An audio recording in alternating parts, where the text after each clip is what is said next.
मुझे रिमाइंड कराओ, हमने क्या किया है? क्या कह रहे हैं?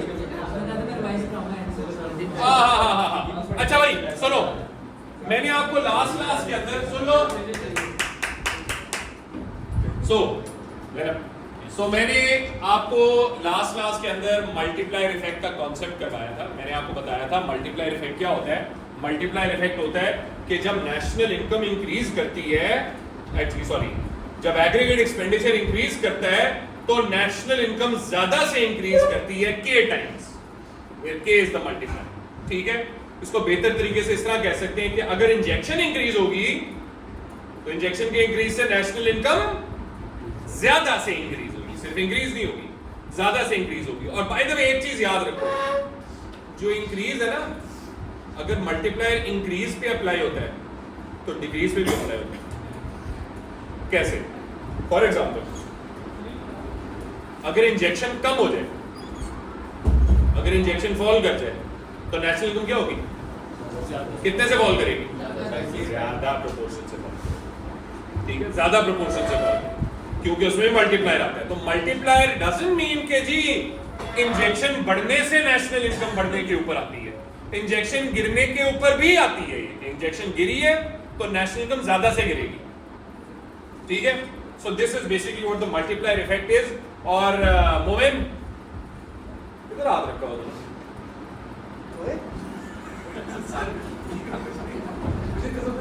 ये मुझे लग रहा है बहुत कुछ पता है तुझे बेटा।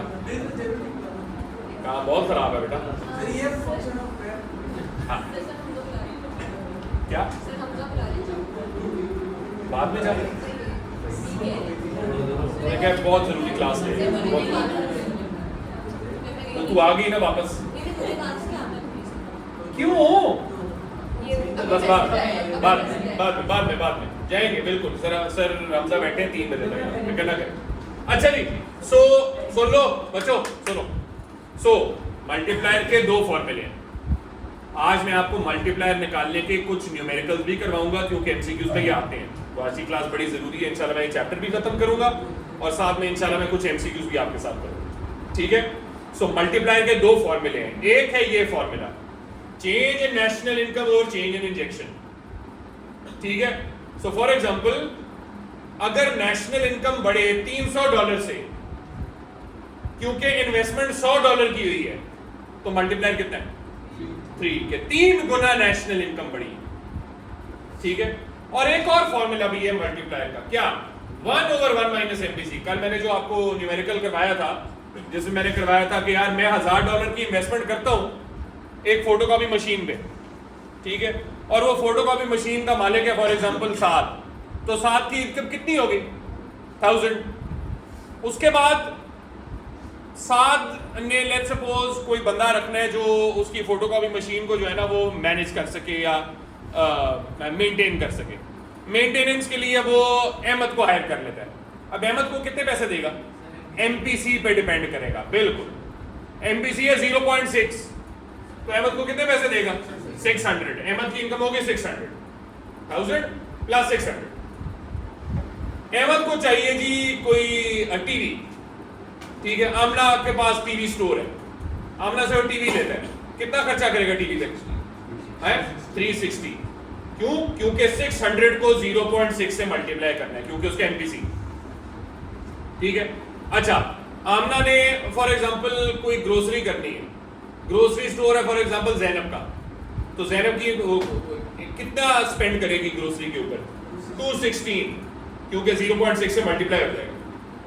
ठीक है, सो जैनब की इनकम होगी 216, और ये होते होते उस वक्त तक होता रहेगा जब तक एक्स्ट्रा इनकम 0 ना हो जाए। तो हम उसको कैसे निकालें? मल्टीप्लायर से निकालें। 1/1 माइनस एमपीसी करके मल्टीप्लायर निकालें। 1/1 माइनस एमपीसी इज 2.5। ठीक है, 2.5 को मल्टीप्लाई कर दो 1000 से, वो इनिशियल जो इन्वेस्टमेंट थी, पहला इंजेक्शन था जो इकोनॉमी के अंदर, तो नेशनल इनकम में कितना इंक्रीज आया? $2500। आज इसके और एमसीक्यूज करेंगे इंशाल्लाह। ठीक है, फिर मैंने आई थिंक मैंने ग्राफ कराया था तुम लोगों को, नहीं कराया था, कि जब एग्रीगेट एक्सपेंडिचर थोड़े से बढ़ रहा है और नेशनल इनकम ज्यादा से बढ़ रहा है, क्यों बढ़ रहा है? स्ट्रेट फॉरवर्ड सी चीज है बच्चों। फॉर एग्जाम्पल ये डॉटेड लाइन बनाओ, ये एग्रीगेट एक्सपेंडिचर लाइन बनाओ, सॉरी दोबारा, ये डॉटेड लाइन और ये aggregate expenditure AE1, national income होगी Y1। थोड़ा सा नेशनल इनकम को बढ़ा दो AE2, नेशनल इनकम थोड़े से बढ़ी, नेशनल इनकम नहीं, एग्रीगेट एक्सपेंडिचर थोड़े से बढ़ा, तो नेशनल इनकम कितने से बढ़ी? ज्यादा से। देखो इतने से इंजेक्शन बढ़ा, इतने से इंजेक्शन बढ़ा, इतने से इंजेक्शन बढ़ा, तो नेशनल इनकम कितने से बढ़ा? इतने से। क्या चीज ज्यादा से बढ़ी है? Why, national income. क्यों? मल्टीप्लाई K टाइम्स, ठीक है, मल्टीप्लायर इफेक्ट आ रहा है। और मैंने कहा था ना तुम लोगों को, वही मैं वो दोबारा वो वाला डायग्राम खोलता हूं, जो सबसे इंपॉर्टेंट डायग्राम है P4 के अंदर, वो ये वाला है, ठीक है। इसमें हम आगे पढ़ेंगे FDI, मल्टीनेशनल कंपनीज, ग्लोबलाइजेशन, उसमें भी ये बनेगा, इन्वेस्टमेंट में भी ये बन सकते हैं, फिस्कल पॉलिसी, मॉनेटरी पॉलिसी भी बन सकते हैं, करंट अकाउंट के चेंजेस में भी बन सकते हैं, इंटरेस्ट रेट में भी, टेक्नोलॉजी आगे कम हुई है उसमें भी ये डायग्राम बन सकता है, इकोनॉमिक ग्रोथ में भी हम बन सकते हैं, इन्फ्लेशनरी डिफ्लेशनरी गैप भी बन सकता है, डेवलपमेंट भी बन सकता है। सारे इंपॉर्टेंट इकोनॉमिक्स के जो टॉपिक्स है ना, उनका ये डायग्राम बनता है, और इसमें आपने मल्टीप्लायर भी दिखाना है, ये ठीक है, मल्टीप्लायर। तो this is a very very important diagram बच्चों, ये आपको आना चाहिए, ठीक है। सो ये डायग्राम आना चाहिए, थैंक यू मैम। सो समझ आ गई ये diagram, multiplier, aggregate expenditure, injection, कैसे इस डायग्राम को चेंज कर रहे हैं, मल्टीप्लायर का, all of this is very important. So ये आना चाहिए, ठीक है। Now what are the factors that cause an increase in multiplier? Number 1 MPC, marginal propensity to consume. Zainab, जब MPC ज्यादा होगा तो मल्टीप्लायर क्या होगा? ज्यादा, ऑब्वियसली। क्यों? जब MPC ज्यादा है तो कंजम्पशन क्या होगी? ज्यादा। कंजम्पशन ज्यादा होगी तो दूसरे लोगों की इनकम्स क्या होगी? ज्यादा। जितनी इनकम्स बढ़ती रहेंगी मल्टीप्लायर उतना ही ज्यादा होगा, ठीक है। तो पहला MPC ज्यादा, मल्टीप्लायर ज्यादा। दूसरा MPW, MPW क्या होगा? मार्जिनल प्रोपेंसिटी टू विड्रॉ, नहीं हो भेज में चुपीट, मार्जिनल प्रोपेंसिटी फॉर विड्रॉल। ये और किसी बच्ची ने भी यहाँ पे कहा था भेज, ये से लड़की ने कहा ना,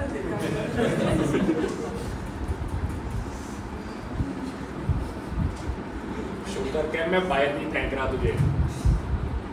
सो MPS plus MPD plus MPM। देखो बच्चों, मार्जिनल प्रोपेंसिटी टू विड्रॉ क्या है? MPS, MPT, MPM, तीनों को ऐड करो तो मार्जिनल प्रोपेंसिटी टू विड्रॉ होता है। कॉमन सेंस इस्तेमाल करो, मार्जिनल प्रोपेंसिटी टू विड्रॉ ज्यादा होगा तो मल्टीप्लायर क्या होगा? सोचो, मार्जिनल प्रोपेंसिटी टू विड्रॉ ज्यादा होगा तो मल्टीप्लायर क्या होगा? ज्यादा है ना? कम, क्योंकि आप सर्कुलर फ्लो ऑफ इनकम में से पैसा निकाल रहे हो ना, तो जब पैसा निकलेगा तो ज्यादा इनकम्स क्रिएट होगी या कम इनकम्स क्रिएट होगी? कम होगी, जिससे मल्टीप्लायर क्या हो रहा है? थोड़ा। Good. So marginal propensity to withdraw ज्यादा होगा, मल्टीप्लायर थोड़ा होगा, लेकिन मार्जिनल प्रोपेंसिटी टू कंज्यूम ज्यादा होगा, मल्टीप्लायर ज्यादा होगा। तीसरा, लेवल ऑफ एम्प्लॉयमेंट। अगर अनएम्प्लॉयमेंट ज्यादा है आपके मुल्क में तो मल्टीप्लायर क्या होगा? ज्यादा। क्यों? सुन, अगर अनएम्प्लॉयमेंट ज्यादा है ना आपके मुल्क में, आपके पास कैपेसिटी है इकोनॉमी के अंदर एकदम से ज्यादा आउटपुट बनाने की, ठीक है, क्योंकि इनकम सिर्फ इनकम ही नहीं होती ना, आउटपुट भी होती है। नेशनल, याद रखो, national income is the same as GDP, national output. तो अगर आपके मुल्क में अनएम्प्लॉयमेंट ज्यादा है तो कैपेसिटी क्या है? ज्यादा है ना। कैपेसिटी ज्यादा होगी तो आप ज्यादा आउटपुट बना सकते हो कि नहीं, और ज्यादा इनकम क्रिएट कर सकते हो, तो उतनी ज्यादा मल्टीप्लायर होगा। जितना फुल एम्प्लॉयमेंट के करीब हो, मल्टीप्लायर उतना ही कम होगा, क्योंकि आप ज्यादा गुंजाइश नहीं है आपके पास है, आपके पास कैपेसिटी नहीं है ना। तो you can produce more incomes, you can produce more output. ठीक है, सो ये हो गया जी आपका फैक्टर्स जो मल्टीप्लायर को अफेक्ट करते हैं। अब जिस तरह मल्टीप्लायर पढ़ा है ना हमने, उसी तरह का एक और कॉन्सेप्ट है जिसको कहते हैं एक्सेलरेटर। ये क्या है? एक्सेलरेटर उल्टा है। मल्टीप्लायर क्या था? इंजेक्शन बढ़ेगी तो नेशनल इनकम ज्यादा से बढ़ेगी। एक्सेलरेटर है कि इस साल की अगर आपकी नेशनल इनकम में ग्रोथ आई है तो that will cause a growth in investment of the next year. समझो, अगर इस साल नेशनल इनकम में ग्रोथ आई है तो that will cause a growth in investment of the next year. For example, अगर तो एक्सेलरेटर क्या कहता है? theory that states that a change in investment is dependent on the rate of change in income। मतलब यहां बातें हो रही हैं परसेंटेजेस की। इन्वेस्टमेंट में किसकी बात हो रही थी? डॉलर्स की।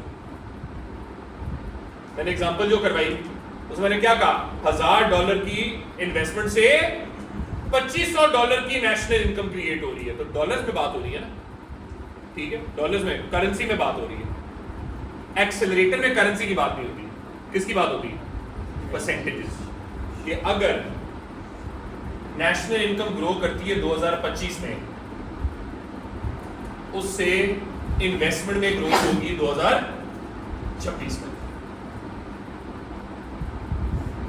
ठीक है, समझ आई?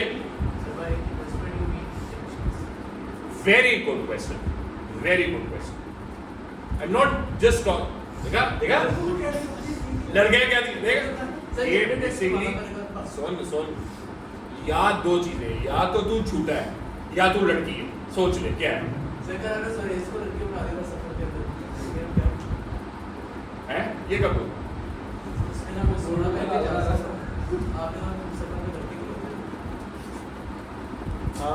हाँ जी। If you can easily come for 2 minutes, जा यार जा,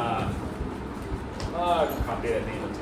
अच्छा, सो नेशनल इनकम में अगर ग्रोथ होगा इस साल तो उससे अगले साल इन्वेस्टमेंट होगी। अब सादात ने बड़ा अच्छा सवाल पूछा। पहला सवाल सादात ने पूछे कि सर इसका मतलब ये इंजेक्शन है।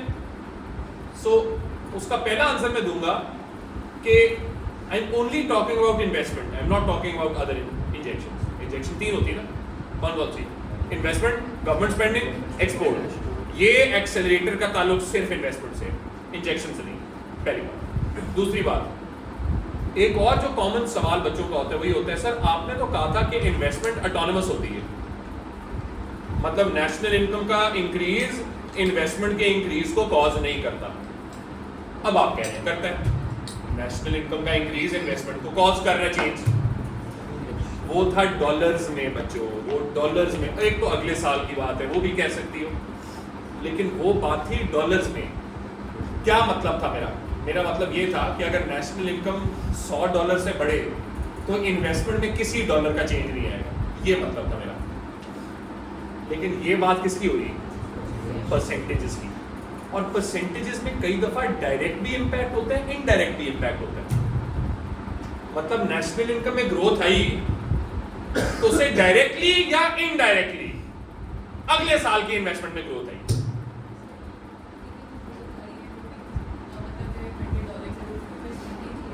तुम्हारी बात बिल्कुल ठीक है, बट बात किसकी हो रही है कि डायरेक्ट ताल्लुक है या नहीं? डायरेक्ट रिलेशन, ये इनडायरेक्ट है ना। कैसे? तो अभी मैंने बताया था इन्वेस्टमेंट जो है वो अफेक्ट होती है through borrowed money, MEC, marginal efficiency of capital and interest rate. ठीक है, ये दो चीजें इससे इन्वेस्टमेंट डिपेंड करती है। लेकिन सपोज करो पाकिस्तान में इकोनॉमिक ग्रोथ होती है 2025 के अंदर, उससे 2026 में फर्म्स कहें कि यार इकोनॉमी की ग्रोथ हो रही है, इसका मतलब इन्वेस्टमेंट प्रोस्पेक्ट अच्छे हैं बुरे हैं? अच्छे हैं, तो हम अगले साल और इन्वेस्टमेंट करते हैं। समझो? अब this is not directly related to economic growth, but एक इन्वेस्टमेंट प्रोस्पेक्ट है ना कि यार इन्वेस्टमेंट प्रोस्पेक्ट अच्छा है, पाकिस्तान में ग्रोथ हुई है पिछले साल, चलो हम इस साल और इन्वेस्टमेंट करते हैं, इस साल क्योंकि और इकोनॉमिक ग्रोथ होगी, समझो? ठीक है। So this might be direct और इनडायरेक्ट। ग्रोथ का ताल्लुक जरूरी नहीं है डायरेक्ट रिलेशनशिप है, इनडायरेक्ट भी हो सकती है। इसीलिए दिस इज नॉट निगेटिंग वो ऑटोनोमस वाली चीज, it is not negating it, this is a completely different concept, this is talking about percentages. समझ आई? है नहीं, ऐसा ऐसे जरूरी नहीं है ना डायरेक्ट है। ग्रोथ, हाँ, ग्रोथ का ताल्लुक इकोनॉमिक ग्रोथ या नेशनल इनकम की ग्रोथ का ताल्लुक अगले साल की इन्वेस्टमेंट से डायरेक्ट ताल्लुक है, ये नो डाउट। बट क्या वो डॉलर वाइज डायरेक्ट ताल्लुक है? We don't know, actually we know कि ताल्लुक नहीं है, डायरेक्ट एटॉनमस है। ठीक है। सो इसीलिए जो एक्सेलरेटर, और बाय द वे एक्सेलरेटर क्या कहता है कि नेशनल इनकम जिस रेट से ग्रो कर रहा है ना, इन्वेस्टमेंट उससे ज्यादा से ग्रो करेगा बाय ए। फॉर एग्जांपल, अगर पाकिस्तान की इकोनॉमी ग्रो करती है 2% से 2025 में, 2026 में उसकी वजह से इन्वेस्टमेंट में ग्रोथ आती है 3% से, एक्सेलरेटर कितना है? हाँ, 1 कैसे हो सकता है? 1.5, 1.5 गुना बढ़ा ना आपका ग्रोथ इन इन्वेस्टमेंट, 1.5। ये है एक्सेलरेटर का कॉन्सेप्ट कि अगर इस साल की इकोनॉमिक ग्रोथ पाकिस्तान में होती है 2%, उसकी वजह से अगले साल इन्वेस्टमेंट में ग्रोथ होती है 3%, तो एक्सेलरेटर कितना होगा? 1.5, कि 1.5 टाइम्स आपका बढ़ा है ना। अगर 2 को 1.5 से मल्टीप्लाई करो कितना आता है? 3। So 2% growth in national income caused the 3% growth in investment because the accelerator was 1.5. ये फॉर्मूला है एक्सेलरेटर का, ये फॉर्मूला है percentage change in investment over percentage change in national ये इनकम। 3% कंपाउंड है, यानी 2% के ऊपर 3% है। नहीं नहीं, क्या कर रहा है? नहीं नहीं मेरा बच्चा, 2025 में नेशनल इनकम ग्रो की 2%, उसकी वजह से पिछले साल से कंपेयर करें तो इन्वेस्टमेंट 2026 में ग्रो की 3%। ये हाँ, इसके एमसीक्यूज आते हैं, ऐसे में इतना नहीं होता लेकिन एमसीक्यूज आते हैं, समझ आई? ठीक है, ये हो गया जी आपका एक्सेलरेटर कॉन्सेप्ट। ठीक है, भी इसके एमसीक्यूज कराऊंगा इंशाल्लाह तो तुम लोग को और बेहतर समझ आ जाए। बहुत आसान एमसीक्यूज होते हैं, टू बी वेरी ऑनेस्ट, इसके एमसीक्यूज काफी आसान होते हैं, ज्यादा मुश्किल चीज होती है मल्टीप्लाई होती है। ठीक है, इसके बड़े आसान क्वेश्चन होते हैं, लेकिन ये समझ आ गई है? हाँ जी साहब, क्योंकि तेरी शक्ल से लग रहा है तू कंफ्यूज है। वो क्या चीज कंफ्यूज है वो समझ नहीं आ रही। सर, जब हम रेट की बात कर रहे हैं तो ऑलरेडी उसमें मॉनेटरी अमाउंट तो आ रही है, बिल्कुल तुम्हारी बात ठीक है, लेकिन एक चीज है ये कहना कि $100 की नेशनल इनकम से $300 की इन्वेस्टमेंट हुई, ये मैं नहीं कह रहा, मैं ये कह रहा हूँ इकोनॉमी ग्रो की, ये परसेंटेज नहीं है, ये डॉलर वैल्यू है। बिल्कुल निकाल सकते हैं बेटा, परसेंटेज के बाद हम ये कहेंगे परसेंटेज की ग्रोथ की वजह से इन्वेस्टमेंट में ग्रोथ हुई है, बट वो हम ये नहीं कह सकते कि हाँ यार नेशनल इनकम में ग्रोथ हुई है डॉलर वाइज, उसकी वजह से डॉलर वाइज इन्वेस्टमेंट में ग्रोथ हुई है। क्यों? क्योंकि कुछ भी और हो सकता था, जैसे कंज्यूमर कॉन्फिडेंस, जैसे ये हो सकता था नेशनल इनकम ग्रो हुई, नेशनल इनकम ग्रो की ग्रोथ हुई तो जो बैंक्स हैं क्योंकि उनकी इकोनॉमिक आउटलुक बेहतर होना शुरू हो गया, उन्होंने इंटरेस्ट रेट कम कर दी, इंटरेस्ट रेट कम कर दिया तो लोग और इन्वेस्टमेंट करेंगे कि नहीं करेंगे ना। तो अभी भी इन्वेस्टमेंट का ताल्लुक किससे है? इंटरेस्ट रेट से, ठीक है, लेकिन इनडायरेक्ट उसका ताल्लुक किससे होगा? इकोनॉमिक ग्रोथ से।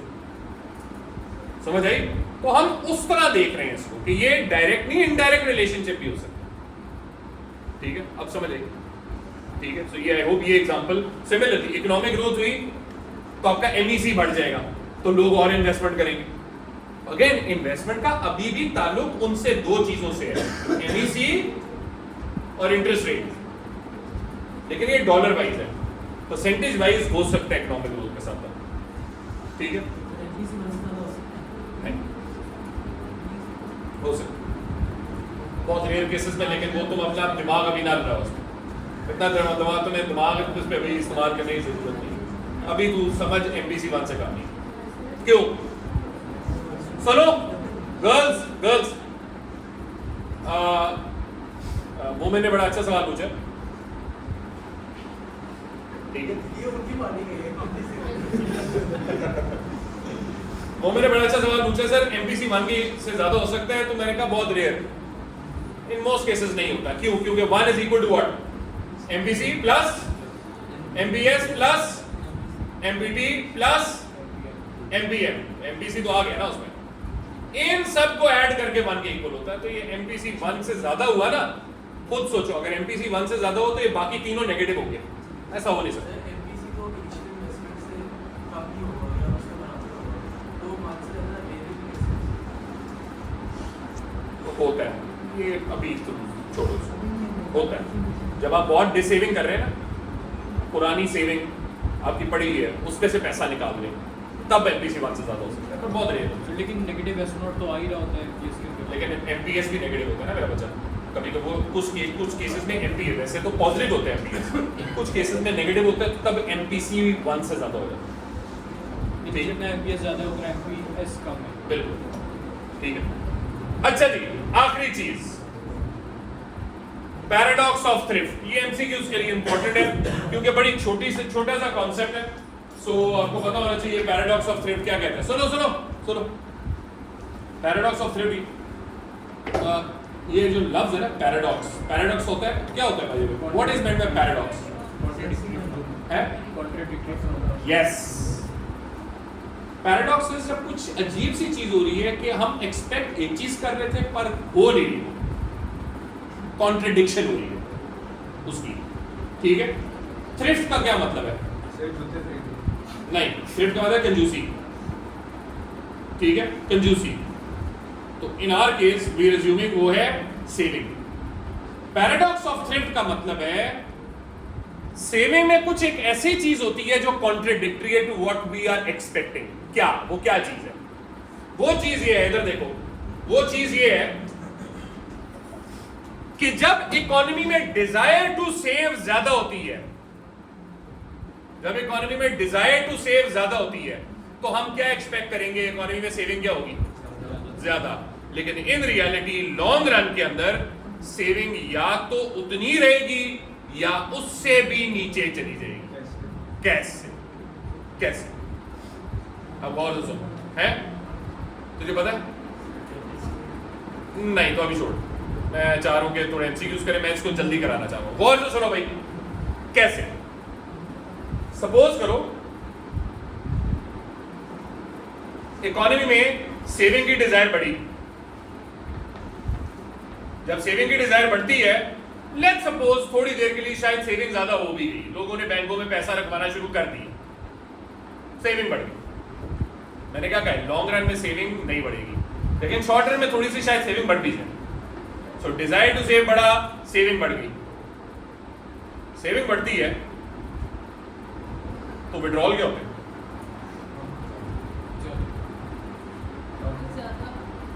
दोबारा, सेविंग बढ़ती है, विड्रॉल क्या होता है? यार विड्रॉल की इक्वेशन क्या है? Saving plus tax plus import. ये विड्रॉल की इक्वेशन क्या है? Saving plus tax plus import. जब सेविंग बढ़ी है तो विड्रॉल क्या होगा? ज्यादा होगा ना। तो विड्रॉल क्या हो गए? ज्यादा। अब विड्रॉल जब ज्यादा होते हैं, इधर देखो, ये टू सेक्टर इकोनॉमी का इंजेक्शन है। ज़ैनब, टू सेक्टर इकोनॉमी के इंजेक्शन में क्या आता है? माइन क्या आता है? तो उस इंजेक्शन को क्या कहते हैं? इन्वेस्टमेंट। शाबाश। टू सेक्टर इकोनॉमी के अंदर इंजेक्शन सिर्फ एक होती है, क्या? इन्वेस्टमेंट। और ये टू सेक्टर इकोनॉमी का विड्रॉल। टू सेक्टर इकोनॉमी के विड्रॉल में सिर्फ एक चीज आती है, क्या? सेविंग। ठीक है, सेविंग, ये नहीं आएंगे, राइट? सेविंग बढ़ गई तो विड्रॉल क्या हो गया? ज्यादा। पहले नेशनल इनकम इतनी थी, जब विड्रॉल ज्यादा हो गए तो नेशनल इनकम क्या हुई? ज्यादा या कम? कम। नेशनल इनकम कम होगी। यहां लिख देते हैं, अपनी चेन को कंप्लीट करते हैं। विड्रॉल ज्यादा हुआ, नेशनल इनकम कम होगी। जब नेशनल इनकम कम होती है और सेविंग इंड्यूस्ड है, ऑटोनमस नहीं है, रिड्यूस है। नेशनल इनकम कम होती है तो सेविंग क्या होगी, और ये कम होते होते पहले कहाँ थी सर सेविंग, यहाँ, फिर किधर गई सेविंग, यहाँ पे गई सेविंग, अब किधर आई सेविंग वापस यहाँ। और क्या पता फ्यूचर में सेविंग इससे भी नीचे गिर जाए, क्योंकि डिस सेविंग की इतनी एबिलिटी हो गई है कि लोग सेविंग और कम करना शुरू कर, यहाँ तक चली जाए, मे बी वो इंजेक्शन कम हो जाए। ठीक है, तो ये क्या है, this is what paradox of thrift. Desired saving is not leading to a rise in saving in the long run. It is either causing the saving levels to remain the same or may even fall in the future. ये है जी paradox of thrift. हाँ जी other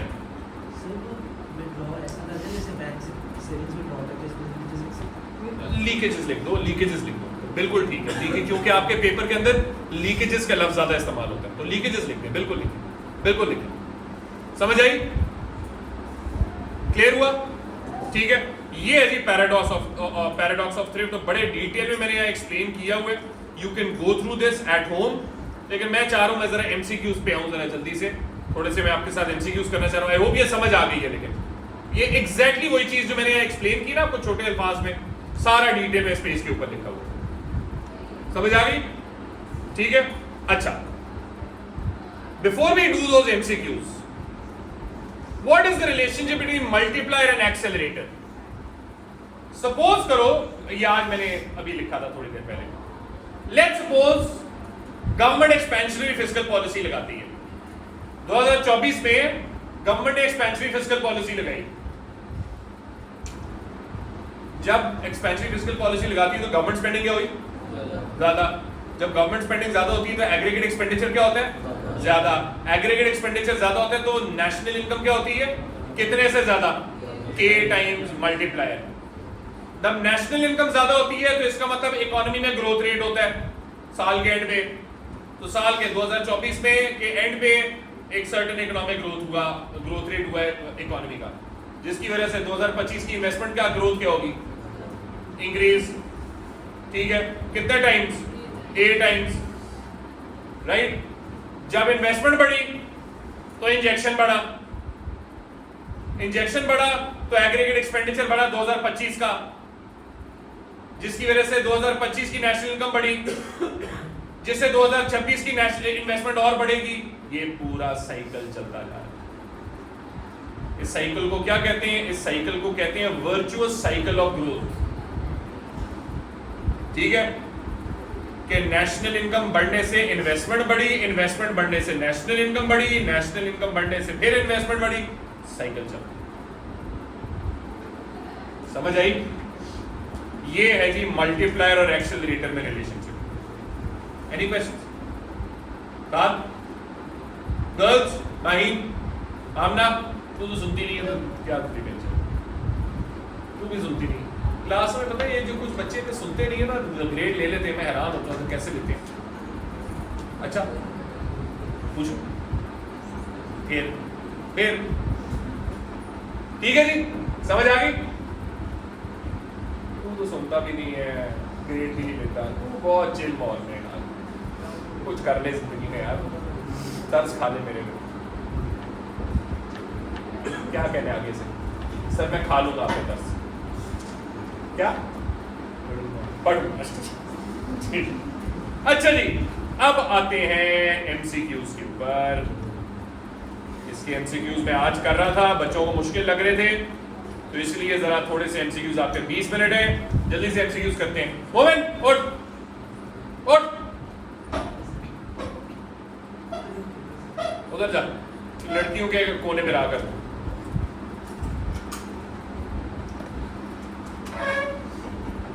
नफरत सी है मेरे तेरे से कसम से। उधर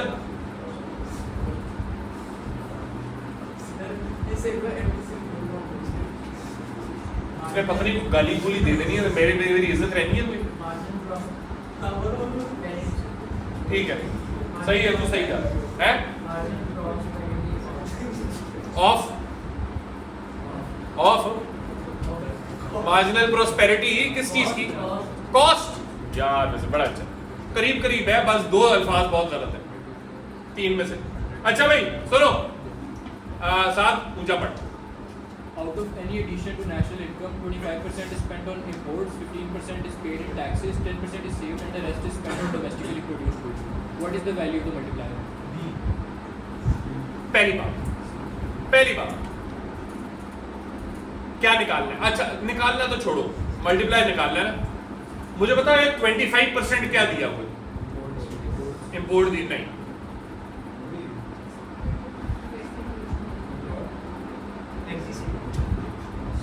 क्या किस चीज की? 25% क्या दिया हुआ? MPM, marginal propensity to withdraw 0.25। 15% क्या दिया हुआ है? MPT, टैक्स नहीं, MPT marginal propensity to tax 0.15। 10% क्या दिया अब्दुल्ला साहब? शाबाश, जो कितना होगा? शाबाश, ऐड करो, क्या हो गया? 0.5। ये क्या है? Marginal propensity to withdraw. ठीक है, तो अब देखो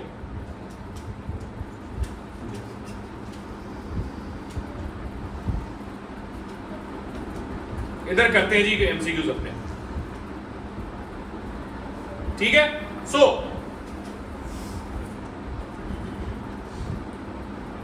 MPW is MPS plus MPD plus MPM। ठीक है, अभी बच्ची का नाम क्या है यार? ये हेडफोन्स में अलवीरा, अबीहानी अलवीरा। अलवीरा नीचे क्यों देख रही है? फोन पे नोट्स निकाल रही है? नहीं, तू याद देख, अब याद देख। ठीक है, क्या हुआ बेटा? मसला है? अच्छा जी, ये हो गया। ठीक है, निकाल लें 0.1 प्लस 0.15 प्लस 0.25। आंसर कितना आ गया? 0.5। MPW है। 1 माइनस MPW करो तो क्या निकलता है? व्हाट है? 0.5। ऑब्वियसली क्या निकलता है? MPC, marginal propensity to consume. ठीक है, इसने क्या कहा? क्या कह रहे हैं समझ नहीं आ रही क्या बात नहीं यार, ये पागल हो गया, मुझे लगता है ये बच्चे पागल हो गए। सो 1 माइनस 0.5 कितना हुआ? 0.5। ये हो गया MPC। अब मल्टीप्लायर का फॉर्मूला क्या है? 1/1 माइनस MPC कितना हो गया? 2।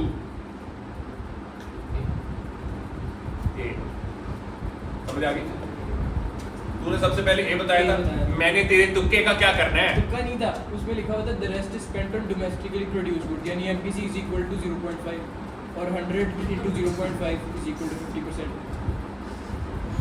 100 into 0.5 is equal to 50। तो 50 spent हो गया, 50 domestically produced goods पे हुआ, तो multiply कितना हुआ? 2। प्लीज ऐसी दिमाग की दही मेरी ना बनाई आइंदा कभी। ठीक है, आइंदा तूने मेरे दिमाग के साथ खिलवाड़ किया तो तुझे मैं अपनी तरह गंजा बना दूं। ठीक है, बात नहीं यार। अच्छा जी, अब आते हैं अगले सवाल में।